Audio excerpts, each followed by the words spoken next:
All right, guys. So I am your closing speaker for the conference, and that basically means that I'm the only thing standing between you guys and happy hour. We have a really good reception waiting for us on the other side of this presentation. So I hope you're as excited as me to end the week. You're full of knowledge, ready to start Monday with a lot of new information that you've received.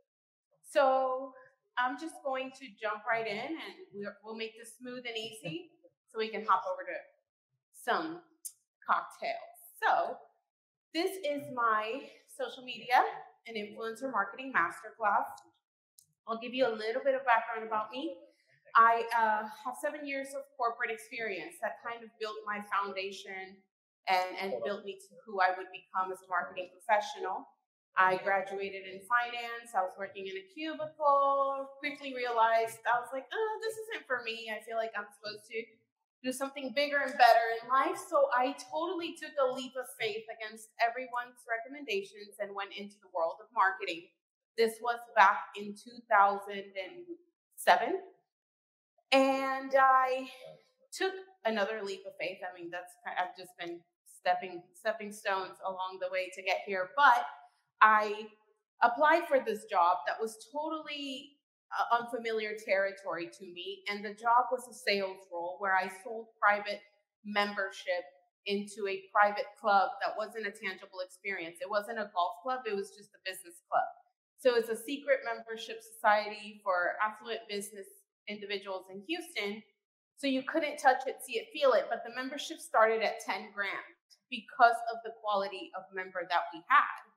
And I literally sold millions of dollars of this untangible membership product because I tapped into social media early on. And my boss at the time, who was an early tech investor, had his own tech magazine, created the club, told me, you have a gift and this is what you need to focus on for the rest of your life because you've done well tapping into the social media thing early. So Instagram hadn't even come out. It was just LinkedIn and Facebook. And I tapped into it early. So part of that required me to just self-brand and brand my story and create my profile, create my persona, right? And that really is all about just telling your story and your individuality and who you are and just being 100% organic about 100% real and organic about who you are. And so that's kind of what I did. And that's been my journey. So I've been very successful with that, and that kind of brought me over to starting the first social media agency in Houston. Now, real talk, this Sunday, we will be celebrating our 8-year anniversary. And that's kind of surreal because for not only a woman-owned business, but social media agencies, they come in, they come out. A lot of people are trying to, tap into this industry, but they don't know the fundamentals. So that's why I'm here today. I'm going to teach you the fundamentals and how I built my business on the fundamentals of social media. And that's what I'm here to share. So 8 years, pretty big deal to me. And then last but not least, I just want to kill the curiosity. My name is Karen, but I'm not that Karen. Okay. Honestly, I have to live with that every day. And anyway, I just cope. But let's just get started, guys. So today I'm going to be talking to you about the 4 pillars of social media. And this is applicable to all platforms, however you slice it, wherever you want to be on, this is what you need to focus on when it comes to social. And that's content, engagement, ads, and influence. You can take a screenshot or a picture of this slide, but I'm going to go into each section. This is how I'm going to approach my presentation. And at the end, I'll open it up for Q&A, so make sure that you write all your questions. Now, content in a nutshell, as an overview, we already know all the platforms that exist, but content in general, the way that we see it in social, is it's actually a visual and the copy, right? It can be any visual, any type of video, any type of static image, any type of visual that you want to put out, plus your copy. And the platforms that it can go on are, we all know the platforms, don't even have to get into it. And a lot of people ask me, well, what are the most popular platforms? It's not about that. It's really about what's the platform where your audience, the audience that you're trying to reach, is hanging out. That's what's most important, because across all platforms, social media users are active. And there's actually platforms even beyond social media where users are also active, like Reddit, that aren't even considered social media platforms, right? But focus on who your audience is and where they're spending their time. Now, as far as types of content that can be put out, there's organic content, that's real time. That's right now what was happening when Randy took a video of me. I'll post that on my story later. That's real time content. People really appreciate that because they feel like they're with me. We're on this journey together. There's also staged and produced content. So maybe I'm doing a campaign. Maybe I want to make it look like, I am representing a brand and I'm doing some influencer collaboration. That's staged content. There's also user-generated content, which is a familiar term in the industry. It goes by UGC for short. And as a brand marketer, UGC is any type of content that comes in, whether it was paid for, whether it was prompted. It is any content that comes in from a user. It's how they're using your product. So I like to use kind of this example, right? We'll use the Dasani example. So Dasani prompts users to join their movement. Maybe they're doing a Green Planet Earth, Save the Planet type of campaign. And they're like, Save the Planet with Dasani as a campaign. Now everybody wants to get on board because that's a movement they want to back.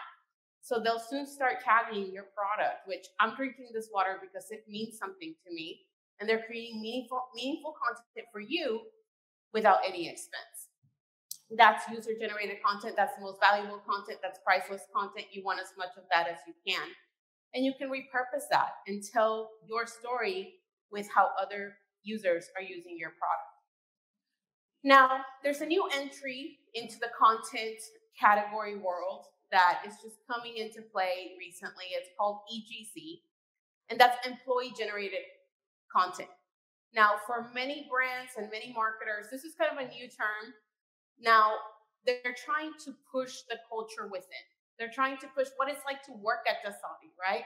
So maybe you're a marketer, but you can't sell this product all the time on social media. You shouldn't post staged content and say, buy, buy, buy. Tell the stories. Tell why people love working at Dasani. Tell why people love drinking Dasani, because it stands for global conservation. It stands for a movement. So make sure that your employees are also equally engaged in sharing in that culture. And maybe you can even prompt them to do a employee-generated content campaign within the organization. Now, traditional types of content that have performed really well and are now taking over social media are video, and that's particularly in the micro video POV shot type of space. Now, I'm sure you maybe have seen it. I don't know if you know the reference, but POV stands for point of view. So if you look at something you're scrolling on your feed and something makes you really hungry or really thirsty, it's that point of view. It's how the user's looking at it. And so when you see little captions that says, POV, you just crushed your work week and you're looking down at this cocktail, now you're seeing yourself there. Because now you're seeing it the way that the user on the other side of the camera, you're like, you know what? I need to be there. I do need to be drinking that cocktail. I did crush my work week. I'm ready to go. So UGC is, that term that social media is frequently used, it's abundantly used to prompt your audience to start using some POV shots in that user-generated content that they're creating, and really you can seize the moment when it comes to content. So as far as what content will you post? Well, we just covered all the content types. Now we're going to talk about what the content journey looks like, right? So content is all around us. And really, content is about planning, but also seizing the moment. And it's also about not overthinking it, because that can lead to content fatigue. But for us, the best way to explain how you can program your content is to answer these 5 questions, or six little questions that we ask every time that we're doing an intake and figuring out who your audience is, what your content will look like. Well, let's start here. Let's look at the demographic of your target audience. Who are they? Where do they live? What do they consume? Where do they hang out? You want to know all of that because that's all going to lead you to how you should position your content and also perform engagement, which is on my next slide. Now, as far as what's happening in your content world, think about some upcoming campaigns that you want to create awareness for. Just because National Vodka Day and National Whiskey Day are back to back with each other, it doesn't mean you have to celebrate both of those. Think about strong campaigns that you want to attach yourself to and build content around.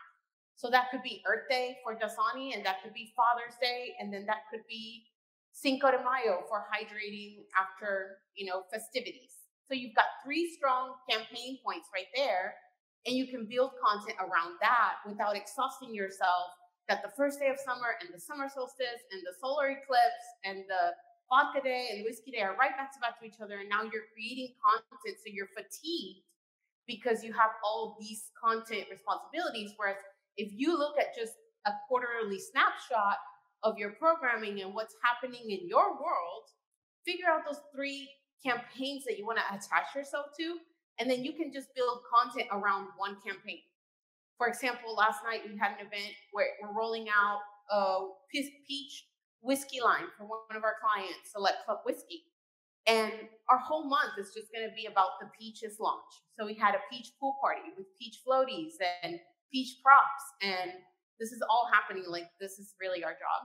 And we're not obviously there to we're enjoying ourselves a little bit, but we're also creating content for the whole month. So really attaching ourselves to a campaign, using one day, having multiple content creators, having multiple influencers allows us to create 1 month's content in a single setting. So really be strategic about that. So figure out what campaigns you just want to create campaigns for. Now, let's look at your local community involvement. Maybe you donated 100 cases of Dasani water for flood victims a couple weeks ago, or you attached yourself to a local campaign where you gave water to the homeless, or you did a water drop.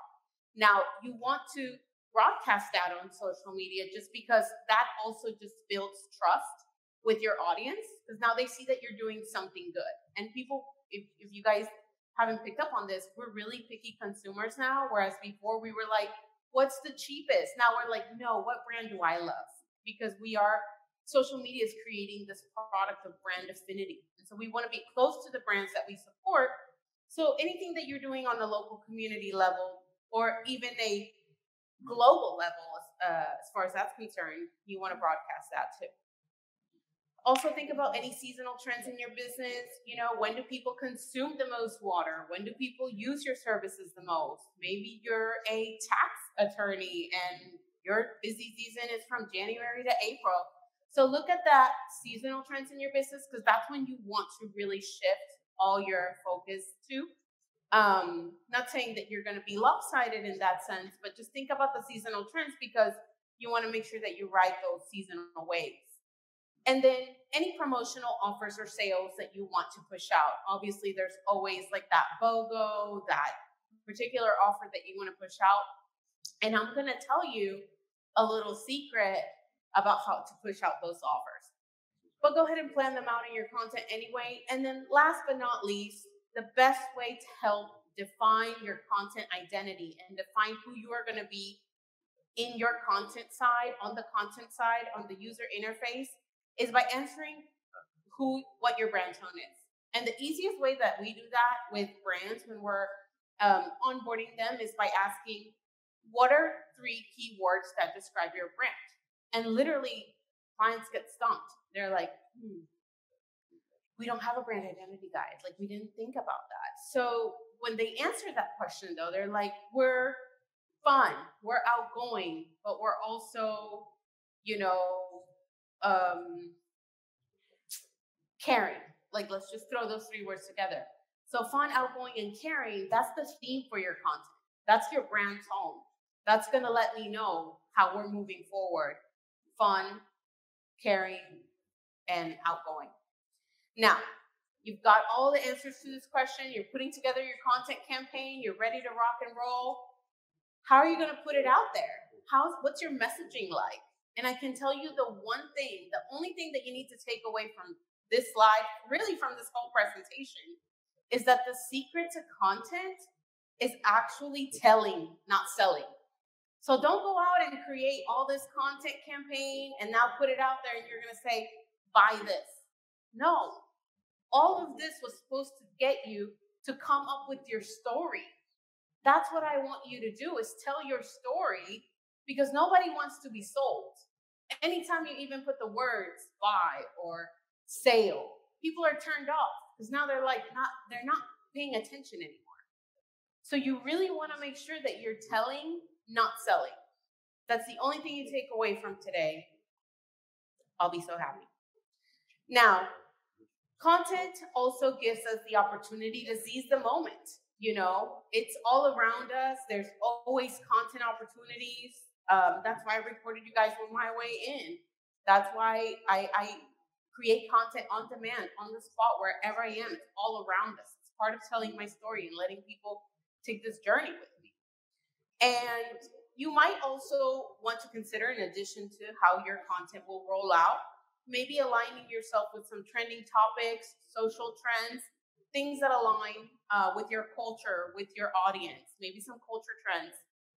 One that everyone got on a couple months ago was the Will Smith slap. You know, people were like one side or the other. They were Team Chris Rock or Team Will Smith, but nobody was really fighting about it. And so that was kind of a campaign that you could get on and you can make a meme about it. You can make a joke about it, but nobody was going to like punish you for it. Right now, as of this moment, there's a huge, bigger topic that everyone on social media, over the next 48 hours, it's going to blow up your phone. And that's the Roe versus Wade getting overturned. That is content that is happening right before our eyes. And when it comes to topics like that, you know, you want to make sure that you do a brand gut check before you align yourself with that. However, I can tell you that out of the many clients that we service, we are on the receiving end of some input from them that's saying that they want to make a post. So we'll curate that and make it, get them to approve. It's a very, very touchy subject. But what we have found is that some brands do want to make a point. And if you want to know who those brands are, look at Ben & Jerry. They're the king of stating their opinion. And you know what?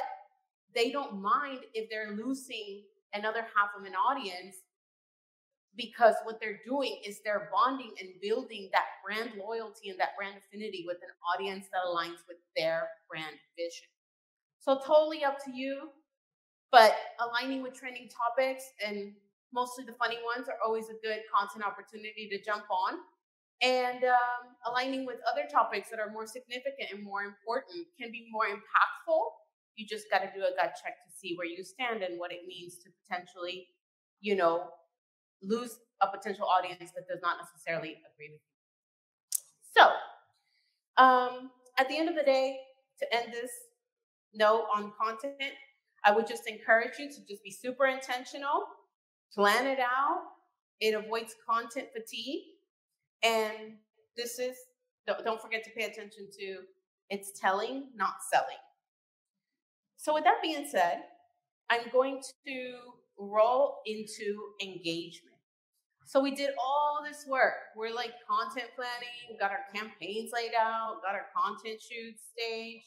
Employees are generating some awesome content. We've got UGC happening from influencer campaigns. But now what?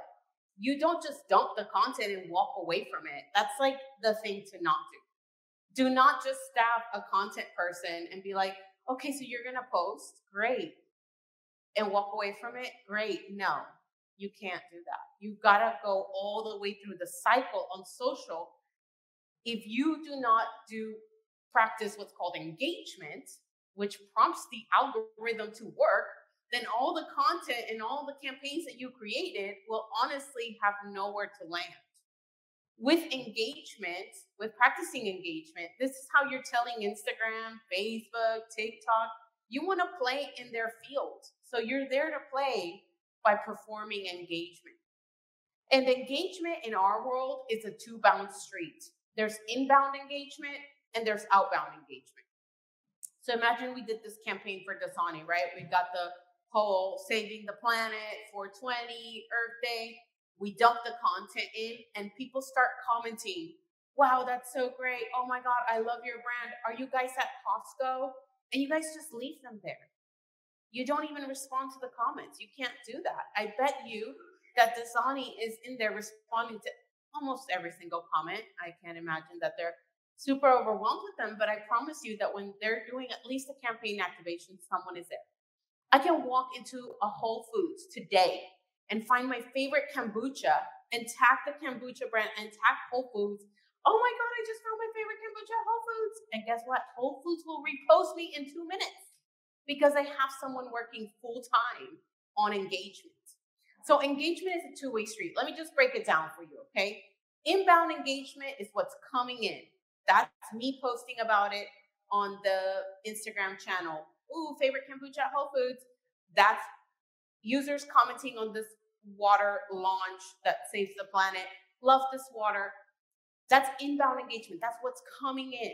You have to manage that. Messages that are coming in, you got to manage that. Reviews that are coming in on your platforms, whether they're 1 star, 2 stars, or 5 stars, you got to manage that because that lets your audience know that you're engaging with them and you're engaged and you care. So prompt your users to engage. You prompt your users to engage with your content by posting amazing content. When they comment on your content, you got to reply back. So engaging with an audience is very, very important. And that's the inbound side, okay? So when people mention you, you want to reply to that. Now, outbound engagement, totally different. You know, you got to have a person for that too. Or maybe your engagement person is doing inbound and outbound. But outbound engagement is when a brand is in early infantry and it's nowhere to be found. People are just discovering it. Or maybe you want to just drive traffic within a particular audience that you're trying to target. So you have to engage with a whole new audience. And you can find that audience with a location search, with a hashtag search, with a even a keyword search. I'm noticing a lot of influencers and creators right now are getting away from using Instagram hashtags, and they're just putting the words. So like Miami happy hour, Miami foodie. They're not even putting it in hashtags anymore because now the search bar on top of Instagram allows you to search Miami foodies without even putting a hashtag or Miami happy hour. So make sure that you enable those keyword searches when you're doing outbound engagement, and that's finding a new audience. So engagement is what prompts the algorithm. Now, what if you tell me like, great, so I started my content campaign, I'm managing inbound engagement. I also am following and unfollowing some people that love Earth Day and they love my water, but I'm really not getting a lot of engagement on my content that's coming in. So how can you prompt more engagement? Well, you can activate what's called some engagement aggregators, which are going to be your giveaways, your contests. You can start a challenge. There's a new app that we met in Houston at the DigimarCon in Houston that actually creates challenges, and it helps users create challenges. So you can actually create your own TikTok challenge, your own viral dance challenge, and make sure that you broadcast that across social media, right? Also attaching a contest. We've all seen the giveaways. Win a 2-night stay at this resort. Win a $100 gift certificate. Tag 3 friends. Those are engagement drivers. Okay, so that's how you can actually drive the engagement. Now you actually have something to respond to. So the more engagement you get, the more engagement that you reply to, the more engagement that you address, that's actually prompting the algorithm. So it's letting Instagram know, okay, or whatever platform you're on. As of this month, we actually rolled out a dedicated TikTok engagement person. So now we're actually we're already posting on TikTok. And TikTok honestly has a very favorable algorithm where you don't need to do a lot to go viral. If you told me you went viral on TikTok in 2020, I would probably tell you like, great, but so did everybody else. But right now, everyone is actually having to work a little bit more on TikTok, right? we've seen the beauty of clients having one TikTok follower in the first TikTok drop and it hits 10,000 views in an hour. And they have one follower because the algorithm still favors really good content. So, just keep that in mind as you're engaging. You want to engage across all platforms. And always remember that your social media audience is your digital net worth. So protect that audience. And you do that with engagement. Now, I've seen something else on my radar that has recently popped in that's driven by the influencer community, and it's kind of related to engagement, but also ties into influence, that now they also, for engagement drivers, you can also prompt an influencer to do a co-hosted live event or do a co-shopping event where now they're doing live shopping. So Instagram's the new home shopping network. And I'm seeing that kind of pop up on my radars, and they can be hosted on the brand side or on the influencer side, or they can be co-hosted events when you're going live together, which actually I saw something too a couple weeks ago that Snapchat now just co-hosted stories. So I can be in a story with you without mentioning you. Now we can just attach our stories together and we're both sharing the same story. So that was something that they just rolled out. Now, we talked about, I'm going to stop right there on engagement, but make sure that you write down any questions so we can get to them at the end when it comes to that. And then I'm going to hop over to ads now. So in the beginning, I told you there's 4 pillars of social: content, engagement, ads, and influence. So you did all your work on content. Now we're making content so awesome that when we create content, we do it with every single intention to go viral. Like, I'm no longer creating content just to post a cute pic, really staged photo. I'm not doing that. I want to go viral every week for my clients. So that's how I'm approaching it, right? However, there's still some brand messaging that I got to get out to the masses that I really want to be seen, and I can't trust on going viral all the time.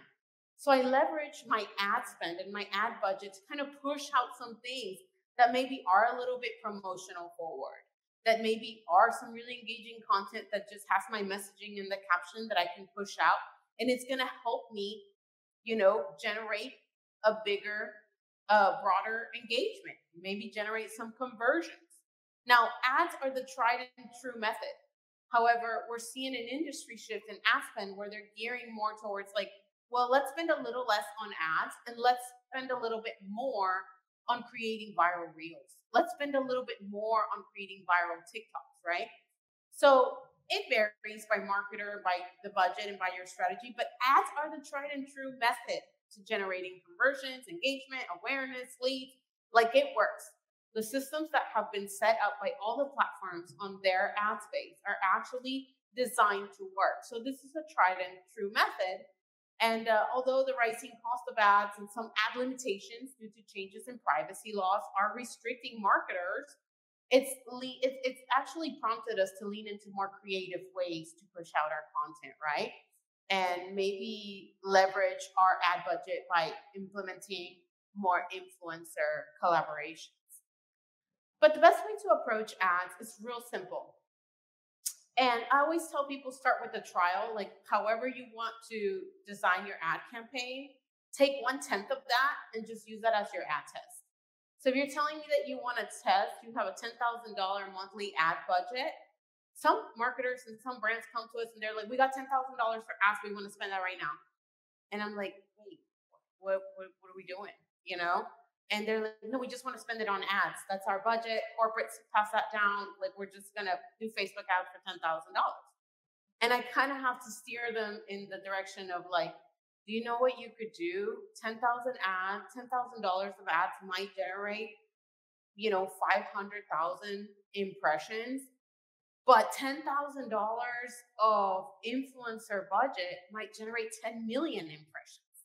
Let's look at that. And so the best way to approach the ad campaigns is by setting a budget and setting a desired conversion. What do you want to get out of it, right? Also leveraging your website. If you have some kind of website tie-in and you want to make this a shoppable ad, you want to make something that creates an ad conversion that interacts with your website, make sure that you install a pixel and then create a behavior-based audience or a lookalike audience. And to just give you a very broad explanation of what that is, I'm sure we're all marketers here, so we probably know a little bit about these type of audience sets, but I'll just give you the broad breakdown. Behavior-based audiences are people, if you're doing an ad for Checkers Burgers, maybe you're running an ad that's targeting people that like Burger King and Sonic and In-N-Out, right? And those are behavior-based audiences. But if you're running an ad for a tax attorney's office and you have all your client history for the last 10 years, you want to export those email addresses and create what's called a lookalike audience. And so Facebook is going to say, okay, well, these are all 35 to 55-year-old business owners, and they behave like this. So the technology is going to emulate what this audience look like, and it's going to create an audience that might look like that as well. So that's called a lookalike audience. And get creative with your content. Remember, the same approach with ads applies here. It's telling, not selling. So don't push out ads that are like, BOGO, $1. People really reject that, and the algorithm doesn't feed it all the way through. But make sure that you're telling and selling discreetly when it comes to ads so that you get better results, and measure the results. So if you have a $10,000 budget, start with 1,000, run a campaign, see what that does, and then spend the rest of your 10K before burning it all on just a $10,000 test, right? Measure your results. And the same thing that works for one ad set, whatever results you got, you can multiply that. So it does the same thing over and over again. And that's just a more calculated approach to ads. Now I'm going to talk about my favorite topic, which is influencers. Now, influencers, I think, to backtrack a little bit, 5 years ago, the influencer of 5 years ago is not the influencer of today. The influencer of 5 years ago was the entitled influencer that would go to a restaurant that would be like, yeah, feed me, I'm going to post about it and bring all my people here. And the restaurant managers were like mad as hell that they were having to do that and comp their meal. I don't know. I think some of those still linger around us, but for the most part, the influencer of today is different, right? It's a creator that wants to leverage their audience, whether it be their 500 followers or their 500,000 followers. It's someone that's working towards creating a page or an environment that aligns with themselves and might align with your audience. And so when people ask me like, well, I'm a tax attorney office, I'm an insurance agency, can my brand work with influencers? The answer is yes. Because influencers, everyone's a fit for an influence, right? But what's interesting about this influencer creator industry is that it is rapidly evolving. I mean, we saw an overhaul of the industry over the last 2 years. It prompted us to start our own influencer department. I now have a full-time influencer coordinator, and we have a network of 1,000 influencers that we work in the Houston market alone. And it was so rapidly evolving that we had to like step in and just, oh my God, what do we do? Is there a CRM for this? How do we message these people? We had to quickly adapt, right? Being an 8-year-old agency, I had to be an early adapter to the influencer world as well. And what I learned was that the influencer industry actually prompted a whole new business category. Because we all know B2B and we all know B2C, but now there's C2C. Creator to consumer. It's a whole new industry. These people are your sales representatives. They are your ambassadors, as we like to call them, right? And so because of that, brands are quickly shifting towards that and creating this favorable environment for the influencer / creator, saying, oh my God, we need these people. We need all my 1,000 influencers talking about our Save the Earth Water movement. And so the demand for influencers is actually driving up the cost in the creator space. So maybe we had the annoying, quote, influencer 5 years ago that wanted a free meal, but now she wants a free meal and $5,000. And that's real. That's real. So, I think we're still finding ourselves in this industry. Just because there's a need for influencers, it doesn't mean that you have to go after them. It doesn't mean that you need one. Our approach is a little bit different. We think you need many, and we think you need them many times, because someone posting about something one time, that's not it. That's not going to do anything for you. You need them to post 10 times. It takes 3 times for somebody to build that brand recognition. The first time they see it, they gloss over it. Like, yeah, Karen's always drinking Dasani. Then the second time, man, she really loves this brand.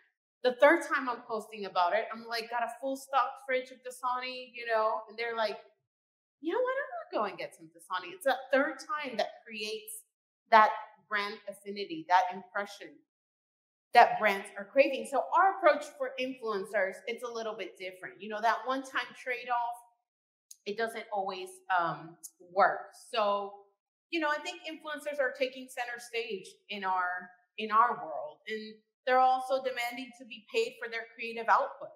So much so that in every campaign that we do now for influencers, for the many brands that we work with, we're now building a budget separate to just compensate them. Even if it's a small gesture of appreciation that says, I thank you for your time, the time that it took for you to create this content, and you're working towards your goals. So here's $100 because I know that it took you a little bit of time to stage your content, create it, post it, etc.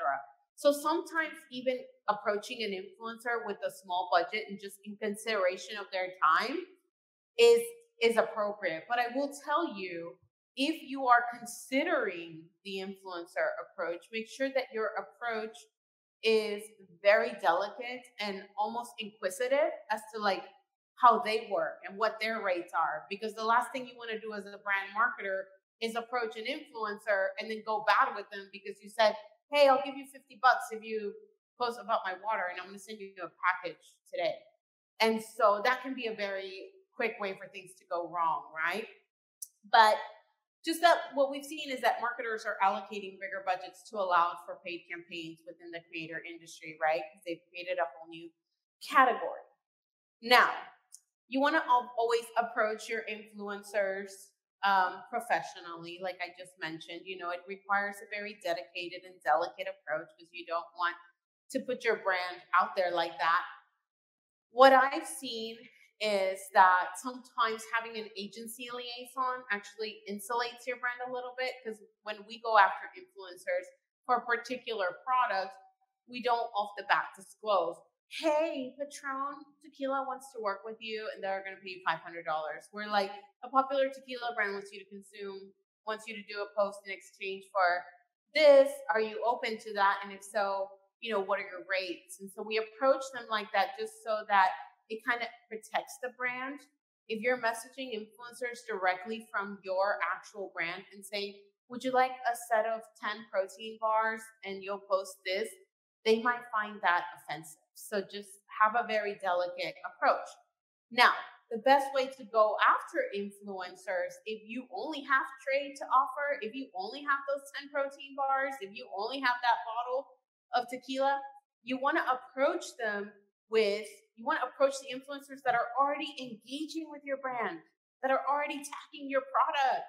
They already love your protein bar. They talk about it, they tag about it. So you can reward that because they did it for free. They didn't get paid for it. And you can reward that behavior with, hey, we see you love your brand. How would you like to be an ambassador for our product? How would you like to, get a little bit of a sample bag and explore options? And so there's different ways. I've talked to a lot of brand marketers recently that have said, sometimes that's not the best approach that's worked out favorably for them, simply because people get the product and there's no deadline. There's no urgency. There's no sense of urgency, right? You just gave them the free product, but there wasn't a campaign set. So what happens on our side of the world, on the agency side of the world, is that when we're structuring a deal with them, they're like now under contract with us. So you have to do it by this day, and you are required to do your posting, and we'll follow that up very, very mildly. But typically the people in our network that are working with an agency, they want more brands and they want more products and they want to get paid more. So they're happy to do the work in a timely manner. It just kind of keeps everything in line, if you will, right? But I can't say this enough, repetition is key for you and for them. So don't just send off one package. Don't just get that one post. Make sure that you get several posts. I'm a big fan of Carbach beer in Houston. I know they sold out to like Budweiser, and I'm not a really heavy drinker, but I love the Carbach brand because they're always doing something with the sports teams, and they have the partnership with the Astros, and they invite me to all the influencer events. And when rocket season launched, they had like a party, and they actually messaged me. They're like, we're having this event, or hey, can we send you this kit? And because I love the brand so much, I just post about it for free. I also happen to know the influencer coordinator that works with them, but there's a brand affinity there. So they know that I like that brand. They saw that I drink beer. They know their consumer. And so they were able to reach out to me directly, and I was able to say, oh yeah, I'll do this for free. And now they've sent me multiple packages and multiple invitations. And that repetition is key, because if you go to my social media, you'll know I'm only posting about one beer, right? It's the beer that keeps sending me the gifts. So thank God for that. So one-time influencers are now being sought out for longer partnerships, okay? We should be treating them like ambassadors and affiliates. Every Shopify, every e-commerce, every WordPress platform that's out there has the ability to build in commissions for these people.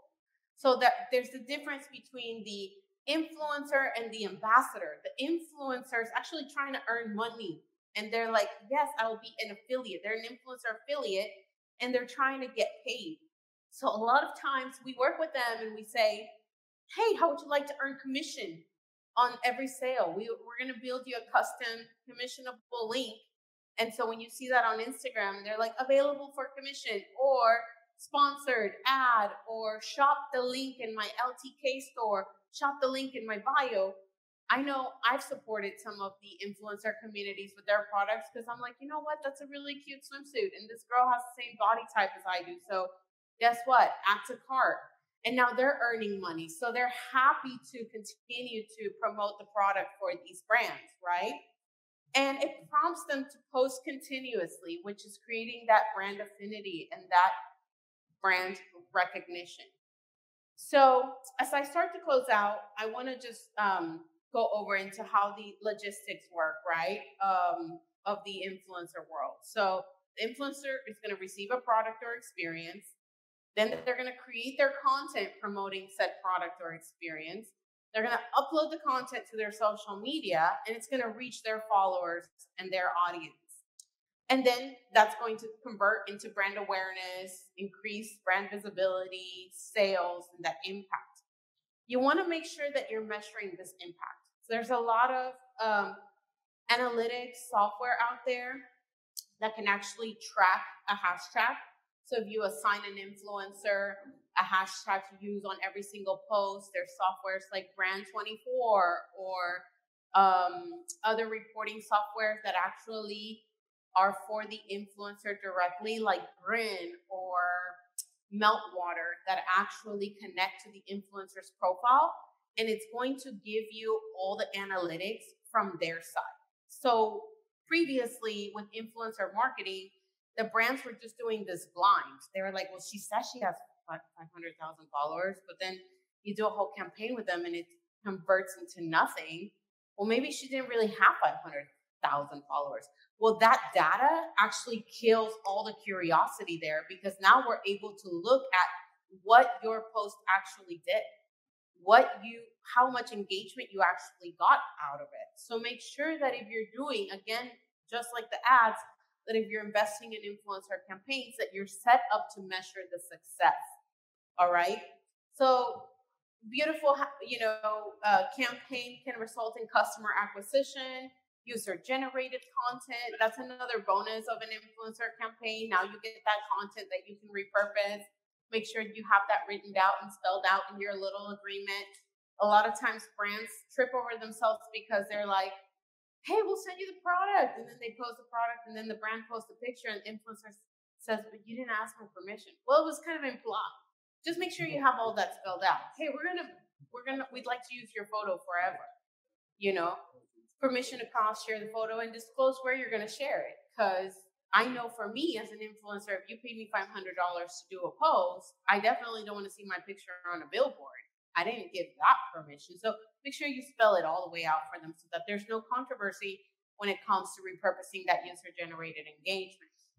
So you're definitely going to generate some engagement, some reach. You're going to create product awareness, testimonials.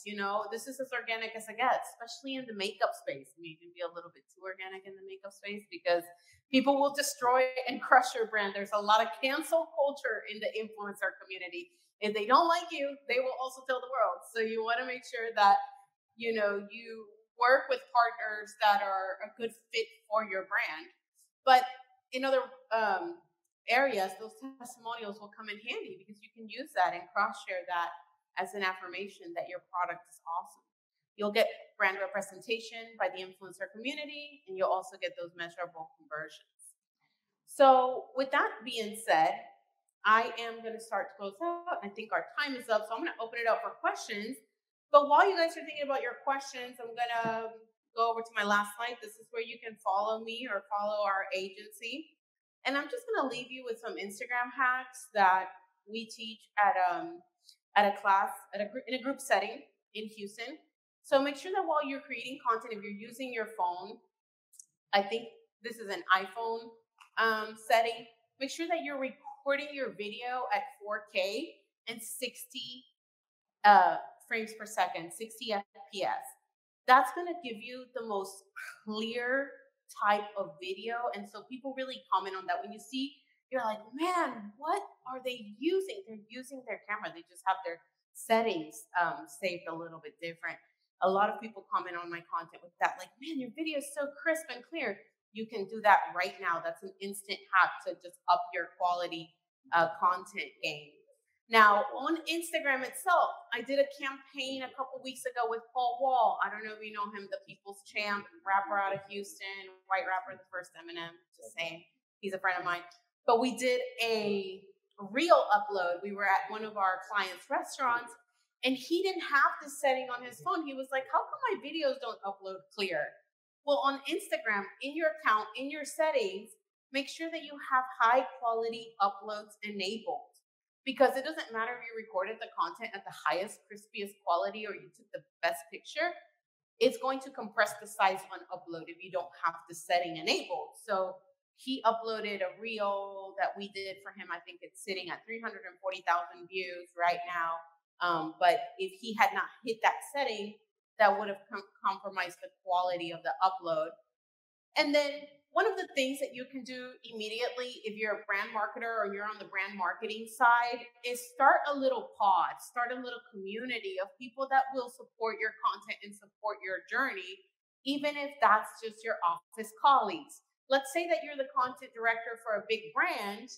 You want to make sure that you upload your content to Instagram, or as you're posting it, even if it's one of your basic content pieces, prompt that engagement within your immediate community, maybe your coworkers, your colleagues. Set up a little group chat, a Skype chat, WhatsApp chat. Say, hey guys, I just dropped a post. Please go and show some love, and make sure that you get that inbound engagement immediately after you post. I cannot stress this enough. The first 5 minutes after any content goes live on any platform are what's going to dictate the future of your content. Period. So get out there, go viral in 2022. There's still a way to do it, and I will answer any questions right now. Thank you all. I'm talking for you all. Thank you. Okay, we have a question over here.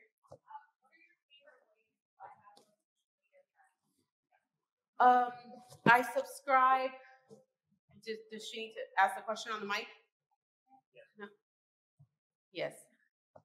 What are your favorite ways to find out about social media trends? Well, there's a lot of social media podcasts that share trending topics. Subscribe to Mark Zuckerberg. Subscribe to Instagram. Instagram's the first to announce their rollouts and their updates. And so their story comes up first on my story feed all the time. But I also have notifications set for them and then for the CEO of Instagram. just so that as soon as they post content, I'm right there. 2 weeks ago, Instagram announced that they're rolling out 90-second reels, and they're also rolling out interactive reels. So now you can vote on the reels the same way that you can vote. And I really rely on my team to keep me informed as well. We have a weekly meeting where we call it the social sandwich, and they all bring me like 1 minute of what's new. Because, social media the rules are still being written.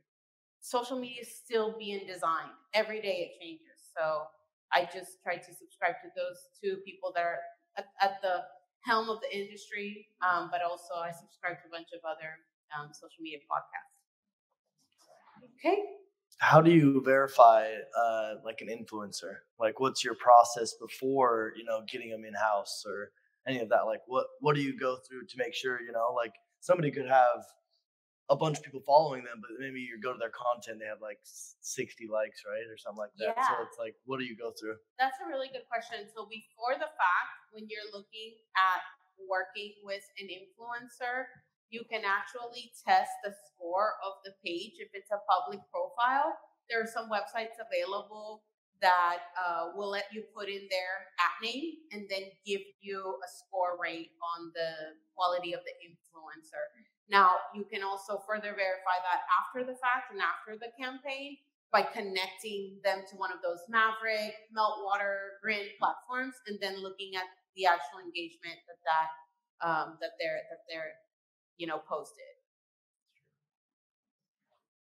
Yes. How are you managing comments on dark posts for Facebook? Good question. What tools? How are you managing dark comments on dark posts? Yeah, what tools do you use to manage those? We actually do it all in-house. There are some comment softwares that you can adopt to just say, hey, ban or hide every single comment that has this word in it, right? But for the most part, like our team is actually just working full time all the time on just cleaning out and flushing out any comments that don't need to be there. But again, we borderline play it safe with our client comment. So we're not on the receiving end of a lot of that type of spam.